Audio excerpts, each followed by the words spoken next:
দারুণ লাগছে। কি কি দিয়েছো মাসি? ভালো লাগছে। কি কি দিয়েছো? দেখো সব রকম আছে, মোরলা, চিংড়ি, সব রকম মাছ আছে, কাঁকড়া আছে। আমাদের বাড়িতে কি বলতো, অনেক রকম আসলের মধ্যে তো অনেক রকম মাছ পড়ে, এর মধ্যে ছোট ছোট পার্শে মাছের বাচ্চাও পড়ে। টকে দিয়েছি। মামি খাবে না? হ্যাঁ, টক খাবো না। টকটা মানে এখানে বেশি বিখ্যাত। দারুণ দারুণ খেতে। একটু নুন লাগতো দাদা, না তো তাড়াতাড়ি নামিয়েছি। না না, কিচ্ছু লাগবে না, ছাড়ো তো, শুধু নুন। ঠিকই আছে, ভালো লাগছে। ওরা ভাত দিয়ে লাগবে?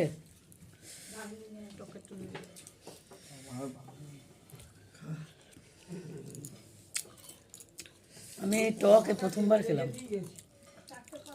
হ্যাঁ, খাসনি এরকম